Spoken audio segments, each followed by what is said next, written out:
subprimes et Alt-A, les déchets hypothécaires toxiques. Après avoir épuisé le gros des ressources immobilières des Américains ordinaires, les banquiers se sont tournés vers une population plus marginale, les 6 millions d'Américains pauvres incapables d'accéder au crédit, ainsi que les hispaniques immigrés de fraîche date. Le marché américain du crédit immobilier peut se décliner en 3 niveaux. Le marché des prêts de qualité ou prime market, le marché des prêts alternatifs considérés comme étant plus risqués ou Alt-A market, et le marché des prêts à très haut risque ou subprime market. Le marché prime accorde des crédits aux emprunteurs solides dont les revenus sont stables et peuvent supporter un endettement raisonnable avec des taux fixes traditionnels à 15 ou 30 ans. Le marché subprime vise les personnes ne remplissant théoriquement aucun critère permettant l'obtention d'un crédit, sans preuve de revenus et souvent avec de lourds passifs. Le marché des prêts Alt-A couvre l'énorme zone grise se situant entre les deux. La taille totale du marché subprimes représentait 2000 milliards de dollars environ, dont la moitié concernait des personnes sans revenus fixes certifiés. Évidemment, c'était un marché à très haut risque, dont le taux de rendement était également élevé, avec des taux d'intérêt de 2 à 3% supérieurs au taux de base. Les sociétés de crédit qui évoluaient sur le marché subprimes firent preuve d'un grand esprit d'innovation et lancèrent toute une gamme de nouveaux produits de crédit. Parmi les plus connus, les Interest Only Loans, les ARM, entre parenthèses Adjustable Rate Mortgage, à taux révisable à 3 ans, les prêts à taux révisable à 5, voire 7 ans, et les options ARM dont les taux peuvent être ajustés au choix. La caractéristique commune à ces prêts est que le paiement mensuel est faible et fixe pendant les premières années de remboursement, mais après un certain temps, les paiements augmentent. Les 2 raisons pour lesquelles ces nouveaux produits sont recherchés sont les suivantes. Les gens pensent que les prix de l'immobilier augmenteront toujours et qu'il suffit de vendre au moment opportun leur maison pour que le risque soit, entre guillemets, contrôlable. La seconde raison est qu'ils pensent que la rapidité de la hausse des prix de l'immobilier augmentera de la même façon que les intérêts. Le nom complet des prêts Alt-A est, entre guillemets, prêts alternatifs de catégorie A, se référant aux personnes dont les antécédents de crédit sont corrects, voire bons, mais qui n'ont pas de revenus fixes, d'épargne ou d'actifs certifiés. Ils sont malgré tout considérés comme lucratifs et plus sûrs que les prêts subprimes, car les emprunteurs n'ont pas d'antécédents de défaut de paiement et leurs taux d'intérêt sont plus élevés, de 1 à 2% que les prime market. Mais les Alt-A sont-ils vraiment plus sûrs que les subprimes? Ce n'est en fait pas le cas. À partir de 2003, en pleine ferveur de la bulle immobilière et de recherche de profits élevés, les structures des prêts Alt-A perdirent toute rationalité. De nouveaux emprunteurs ne pouvaient justifier aucun revenu et un simple chiffre, souvent exagéré, inscrit sur une ligne du contrat, suffisait à obtenir le prêt.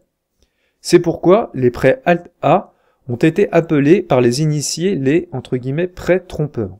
Les sociétés de crédit introduisirent des instruments de crédit encore plus risqués. Par exemple, le prêt sans capital, dont le plan de remboursement est réparti sur des mensualités pendant 30 ans, mais pouvant générer des intérêts très faibles la première année, de 1 à 3% et avec seulement les intérêts à rembourser et non le principal. Ensuite, la seconde année, en fonction des taux du marché, on fait varier ces taux d'intérêt en promettant que le montant total mensuel n'augmente pas plus de 7,5%. Les prêts à taux révisables accordent aux emprunteurs des mensualités à des taux plus bas que la normale et la différence de montant sera automatiquement ajoutée au principal, ce que l'on appelle l'amortissement négatif. Par conséquent, après chaque mensualité, l'emprunteur doit encore plus d'argent à sa banque. Les taux de ce genre de crédit, après une certaine période, fluctuent en ligne avec les prix du marché. De nombreuses personnes ayant souscrit un crédit de qualité pensent que les prix de l'immobilier vont augmenter rapidement et qu'ils sont donc arrivés au bon moment avec des liquidités en main. D'autres personnes ayant souscrit un crédit de qualité moyenne achetaient des maisons bien au-delà de leur capacité réelle. Mais tout le monde croyait fermement que les prix continueraient à augmenter, si bien qu'en cas de difficulté à rembourser les intérêts, ils pourraient revendre immédiatement la maison pour rembourser le crédit, encaissant au passage un bénéfice, ou contracter un nouveau crédit, garanti par le différentiel de valeur de leurs biens immobiliers, pour pourvoir à leurs besoins courants. Même en cas d'augmentation plutôt rapide des taux d'intérêt, il restait une protection. L'augmentation des mensualités est limitée à 7,5%. Avec un risque si faible, pourquoi passer à côté d'une si bonne affaire? Selon les statistiques, parmi les prêts hypothécaires accordés en 2006, au moins 40% étaient des Alt-A ou des subprimes et représentaient une valeur totale de 400 milliards de dollars, soit plus qu'en 2005. Entre 2003 et 2006, la même somme totale des prêts immobiliers a dépassé 2000 milliards de dollars. En 2007, les taux de défaut de paiement de plus de 60 jours sur les prêts de subprimes étaient supérieurs à 15%, se rapprochant de façon inquiétante vers un nouveau record historique de 20%. 2,2 millions d'emprunteurs subprimes allaient être expulsés de leur maison par leur banque. De son côté, le taux de défaillance des Alt-A était de 3,7% environ et avait doublé au cours des 14 derniers mois. Si la plupart des économistes considéraient que les risques liés aux Alt-A étaient négligeables, c'est parce que jusque-là, leur taux de défaillance comparé à celui des subprimes ne sautait pas aux yeux.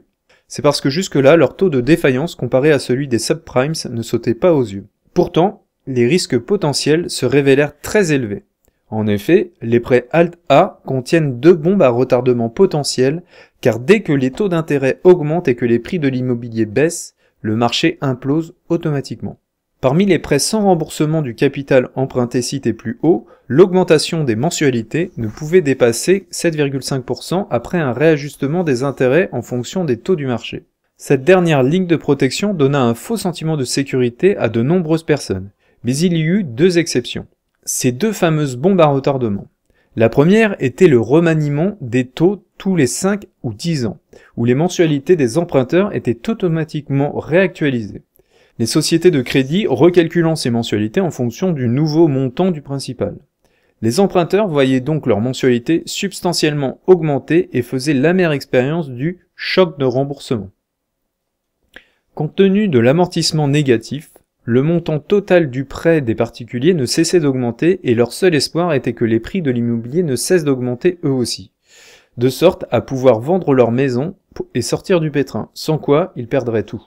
La seconde bombe était le quota maximum de crédit. Les emprunteurs qui avaient choisi l'option du crédit à amortissement négatif étaient confrontés au fait que leur dette cumulée ne pouvait dépasser 110 à 125% du montant initial des prêts. Une fois cette limite atteinte, une réactualisation automatique de leurs prêts serait déclenchée. Cette bombe à retardement était suffisante pour les endetter à vie. La tentation était effectivement grande de profiter des faibles taux d'intérêt et des mensualités peu élevées à la première année, et beaucoup d'emprunteurs choisirent l'option qui proposait des mensualités les plus faibles possibles. Par exemple, avec des intérêts mensuels de 1000 $, il était possible de choisir de rembourser seulement 500 $ et les 500 $ restants étaient automatiquement ajoutés au principal. Cette rapide accumulation affolait les emprunteurs en raison du quota maximum de crédit, leur faisant courir le risque de sauter avec la bombe de la réactualisation de leur crédit 5 ans plus tard. Étant donné que ces prêts étaient dangereux, pourquoi la Fed ne s'en est-elle pas occupée? En fait, Greenspan est venu en aide par deux fois.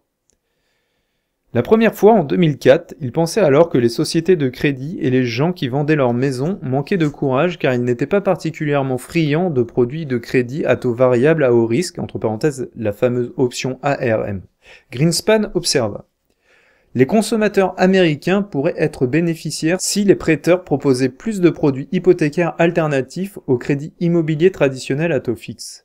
Dans la mesure où les ménages sont repoussés par la crainte d'un choc de remboursement mais qu'ils sont prêts à gérer leurs propres risques liés au taux d'intérêt, le crédit immobilier traditionnel à taux fixe peut s'avérer une méthode coûteuse pour financer une maison. Comme prévu, Fannie Mae, New Century et consorts, ainsi que les agences immobilières ordinaires s'enhardirent.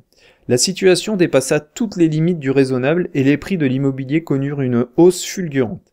16 mois plus tard, Greenspan s'exprimait ainsi devant la Commission économique du Congrès. L'effervescence apparente du marché immobilier a pu se répandre sur le marché du crédit hypothécaire. L'augmentation spectaculaire de la fréquence des crédits à remboursement des seuls intérêts, de même que l'introduction d'autres formes relativement exotiques de crédits à taux ajustables, sont des développements particulièrement préoccupants. Certes, ces véhicules financiers ont leur utilité propre. Mais dans la mesure où certains ménages peuvent utiliser ces instruments pour acheter une maison qui ne leur serait pas accessible autrement, leur utilisation commence à s'ajouter aux pressions sur le marché. Les CDO adossés au subprime, un concentré de déchets toxiques. Le montant total des deux types de prêts toxiques que sont les subprimes et les Alt-A s'élevait à 2500 milliards de $. Les banques cherchèrent un moyen de sortir ces actifs toxiques de leur bilan, faute de quoi les gigantesques pertes potentielles les auraient obligés à se recapitaliser, ou pire, à se mettre en faillite. Les banquiers trouvèrent une solution, la titrisation, c'est-à-dire la transformation de ces actifs hautement toxiques en titres pouvant être échangés sur le marché. Mais quel gogo pourrait bien acheter de tels titres? Voici comment les banquiers procédèrent. D'abord, les MBS seraient découpés en plusieurs tranches selon le risque de défaut de paiement qui pouvait se produire, puis regroupés dans un CDO, une obligation garantie par la dette. Les tranches seniors, les moins risquées, représentaient 80%, les tranches mezzanines comportant un risque intermédiaire, 10%, et les tranches ordinaires présentant le risque le plus élevé, 10% également. Chacune des tranches était soigneusement emballée dans un joli papier cadeau et seul le ruban qui ficelait le paquet différait. Le ruban doré pour les tranches seniors, un ruban d'argent pour les tranches mezzanines et un simple fil de cuivre pour les tranches ordinaires. Habillés ainsi par les banques d'investissement de Wall Street, ces déchets toxiques étaient devenus des véhicules d'investissement de premier choix. Mais encore fallait-il obtenir le sésame magique des agences de notation pour commercialiser ces instruments sur le marché. Les banquiers sont donc allés frapper aux portes des agences de notation Moody's et Standard & Poor's. Avec la plus grande désinvolture, les banques d'investissement expliquèrent combien les tranches seniors étaient fiables et protégées des risques. En se servant des statistiques des dernières années, elles démontrèrent à quel point la proportion de défauts de paiement de cette tranche était faible. Puis, au moyen d'un modèle mathématique conçu par des experts, elles prouvèrent que la probabilité d'un futur défaut de paiement était également insignifiante. Certes, les tranches mezzanines et ordinaires comportaient bien quelques risques, mais elles offraient un rendement plus élevé. Enfin, ils développèrent d'autres arguments en exposant que la hausse constante du marché immobilier permettait aux emprunteurs de se refinancer à tout moment, car ils pouvaient facilement revendre leur maison, rembourser leur crédit et même réaliser un bénéfice au passage. Moody's et Standard & Poor's regardèrent attentivement les chiffres présentés, puis testèrent minutieusement le modèle mathématique représentant les futures tendances. Tout semblait irréprochable, et tout le monde savait à quel point l'immobilier était en plein essor. Dans la mesure où l'emballage de ce nouvel instrument était impeccable, Moody's et Standard & Poor's se laissèrent convaincre. Et puis, les banques d'investissement sont les principales clientes de ces agences. Tout ce petit monde évoluant dans la même frénésie des marchés financiers, il était hors de question de décevoir d'aussi bons clients. Bref, d'un coup de stylo, les tranches seniors des CDO obtinrent la notation AAA, c'est-à-dire la meilleure possible. Les banques d'investissement venaient de réaliser un extraordinaire tour de passe-passe que l'on peut comparer à ces commerçants peu scrupuleux qui récupèrent les huiles usagées des McDonald's et qui, après une simple filtration, transforment ces déchets en magots, les emballent et les revendent à des propriétaires de restaurants pour faire sauter les légumes ou frire les beignets. Il restait encore une étape à franchir avant de pouvoir commercialiser leurs déchets toxiques. Les banquiers d'investissement créèrent un fonds commun de créances, afin de séparer le risque porté par les CDO vendus aux investisseurs et le risque porté par les établissements ayant cédé ces actifs dans cette opération de titrisation. Pour échapper à la réglementation gouvernementale et fiscale, cette entité fut enregistrée aux îles Caïmans. Ensuite, à travers cette dernière, ils achetèrent les actifs toxiques qu'ils transformèrent en CDO, de sorte que les banques d'investissement puissent contourner légalement les risques de cette entité. Et qui retrouvait-on parmi ces banques d'investissement? Lehman Brothers, Bear Stearns, Merrill Lynch, Citigroup, Wachovia, Deutsche Bank et Bank of America. Bien sûr, les banquiers d'investissement ne voulaient pas conserver les déchets toxiques des tranches mezzanines et ordinaires sur le long terme. Promouvoir les CDO de la tranche senior notée AAA en usant de leur talent marketing était un jeu d'enfant. Les acheteurs étaient de grands fonds d'investissement et des institutions d'investissement étrangères, dont des fonds de pension, des fonds d'assurance, des fonds d'éducation et divers fonds sous tutelle gouvernementale. Mais les tranches mezzanines et ordinaires n'étaient pas aussi faciles à écouler. Malgré tous les arguments développés par les banquiers d'investissement, Moody's et Standard & Poor's ne pouvaient pas approuver ces déchets toxiques concentrés. Alors, comment éliminer ce sujet brûlant qu'étaient les déchets toxiques concentrés? Les banquiers d'investissement eurent une idée brillante. Créer un fonds de couverture. Les banquiers d'investissement sortirent une partie de l'épargne privée pour créer un fonds de couverture indépendant, puis ils sortirent les déchets toxiques concentrés de leur bilan pour les remettre au fonds de couverture indépendant qui les racheta à un prix élevé. Prix qui fut enregistré dans les actifs du fonds de couverture comme prix d'entrée. Ainsi, les banques d'investissement accomplirent sur le plan juridique un travail qui délimitait strictement les risques liés à ces déchets toxiques concentrés.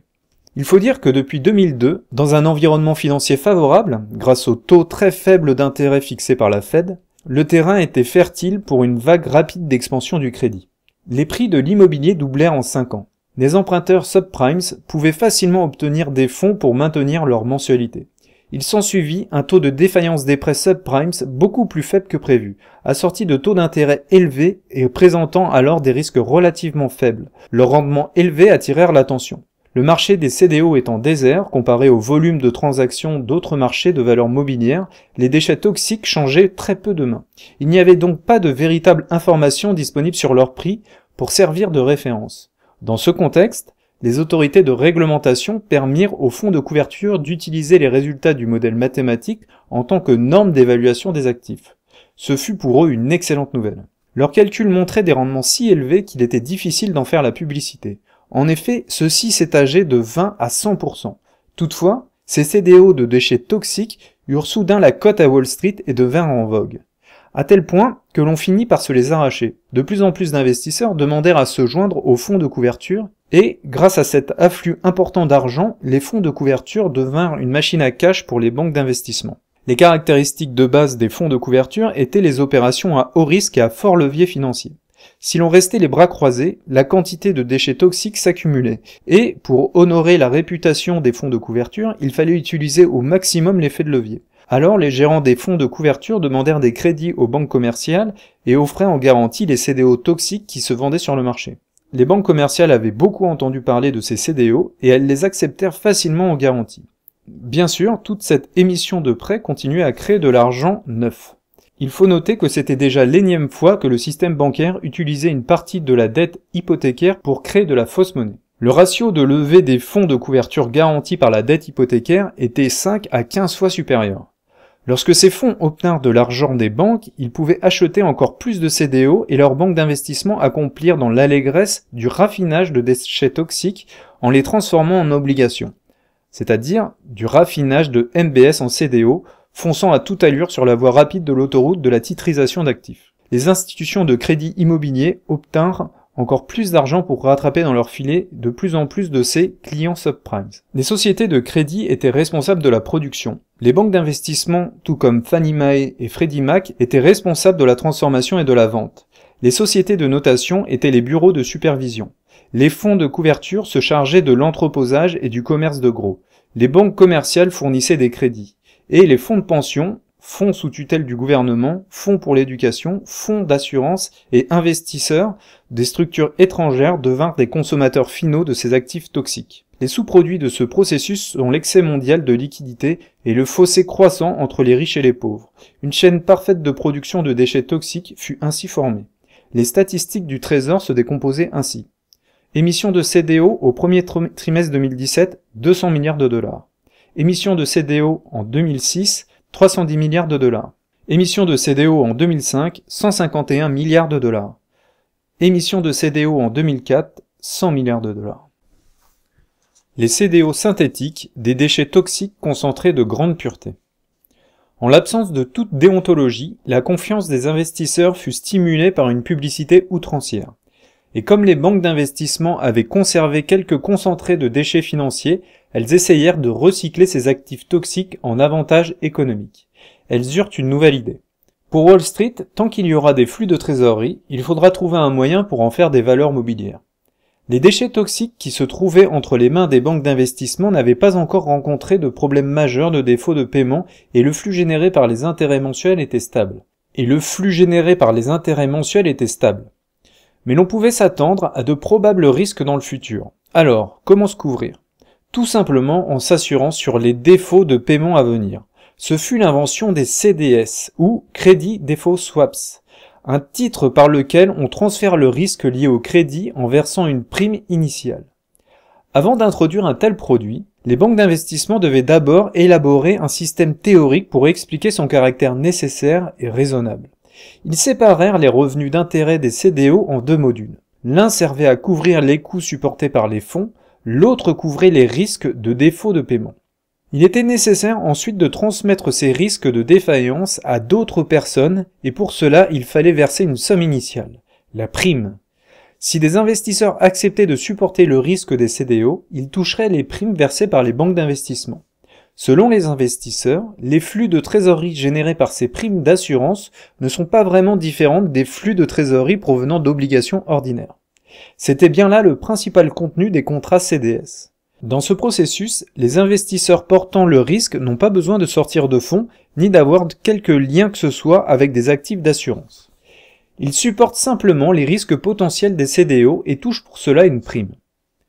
En raison de l'asymétrie de l'information et des prospectus de 250 pages écrits dans un charabia d'experts que même les investisseurs les plus pointus étaient incapables de comprendre, il était difficile de juger avec précision les risques réels de défaillance. L'appât du gain étant plus fort que tout, beaucoup de personnes furent attirées par les hauts rendements en ignorant les risques potentiels.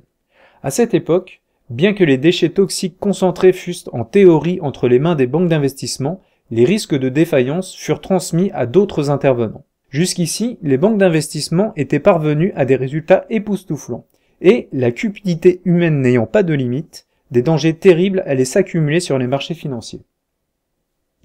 En mai 2005, un groupe de super génies de la finance de Wall Street et de la City parvint à développer un nouveau produit CDS, les CDO synthétiques, un déchet toxique concentré de haute pureté. Le coup de génie des investisseurs fut d'intégrer les primes d'assurance au CDO, puis de les emballer dans divers papiers cadeaux selon les facteurs de risque pour retourner frapper aux portes de Moody's et Standard & Poor's. Dans un premier temps, ce fut en vain. Communiquer sans obtenir de notation est contre-productif, car cela inquiète les banques d'investissement. Lehman Brothers était un expert mondial en CDO synthétique et vint à la rescousse. Sous son commandement, les scientifiques financiers réglèrent en juin 2006 la tranche ordinaire des CDO, le plus toxique des déchets toxiques. Leur innovation consistait à accumuler dans un pool, un groupe de fonds, des flux de trésorerie générés par la tranche ordinaire des CDO synthétiques. Dès qu'un défaut de paiement apparaîtrait, le pool activerait sa fonction d'urgence consistant à rétablir les flux de trésorerie. Cette méthode esthétique, mais pas vraiment utile, a joué un rôle considérable dans l'augmentation des crédits pour des tranches ordinaires des CDO synthétiques. Finalement, Moody's accorda la note AA à ce déchet toxique concentré de haute pureté. L'attractivité des CDO atteignit un pic si élevé que tous les investisseurs eurent l'illusion que des anges étaient descendus sur Terre. Auparavant, pour investir dans les CDO ou pour obtenir des flux de trésorerie, il fallait investir de l'argent réel et supporter les risques qui pouvaient survenir. Maintenant, il n'y avait plus besoin de toucher à son argent en le mettant sur les marchés ou ailleurs pour créer de la richesse. Aussi longtemps que l'on supportait un peu de risque, on obtiendrait un flux de trésorerie stable. Comparé au CDS, c'est un choix encore plus attrayant, et ce produit d'investissement obtint la notation AAA de Moody's et de Standard & Poor's. Il n'y avait plus besoin de sortir de l'argent pour obtenir des flux de trésorerie stables, et le risque était extrêmement faible puisque ces CDO étaient notés AAA. Le résultat n'était pas difficile à imaginer. Un grand nombre de fonds sous la tutelle du gouvernement, des fonds de pension, des fonds d'éducation, des gestionnaires de fonds d'assurance ainsi qu'une foule de fonds étrangers se joignirent au festin avec enthousiasme. Et ne dépensant pas un seul centime de leurs propres fonds, ils pouvaient accroître leurs profits, sans parler des bonus qu'ils toucheraient en fin d'année. En plus des CDO synthétiques, les banques d'investissement devinrent également friandes des fonds de couverture à haut risque et haut rendement et créèrent sur mesure pour les fonds de couverture un nouveau CDO, le zéro coupon. Si dans le cas des autres CDO synthétiques l'investisseur ne verse pas d'argent en échange d'un coupon, permettant de toucher les intérêts associés à l'obligation, il doit assumer la totalité du risque en cas de défaut de paiement à l'échéance, risquant ainsi de perdre l'intégralité de son investissement.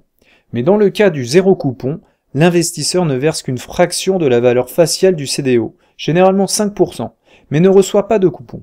Par contre, lorsque l'obligation arrive à échéance et que celle-ci est effectivement remboursée, l'investisseur récupère alors la totalité de la valeur nominale.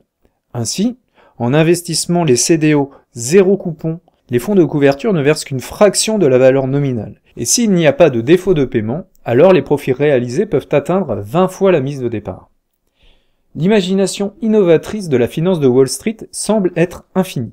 Mis à part les CDO, les CDS et les CDO synthétiques, ils inventèrent aussi les CDO2, les CDO3 et les CDON. Les statistiques de l'agence Fitch montrent que les marchés des dérivés de crédit a atteint la somme astronomique de 50 000 milliards de dollars. De 2003 à 2006, ce marché explosif a augmenté de 1500%. Les fonds de couverture étaient déjà devenus le principal marché des instruments dérivés de crédit, représentant à eux seuls 60% de parts de marché. En outre, les statistiques de la BRI montrent qu'au quatrième semestre de 2006, furent émis pour 92 milliards de dollars de CDO synthétiques. Au premier semestre 2007, 121 milliards. Les fonds de couverture représentaient 33% des parts de marché. Mais qui donc était le pilote de ce marché de déchets toxiques concentrés de haute pureté?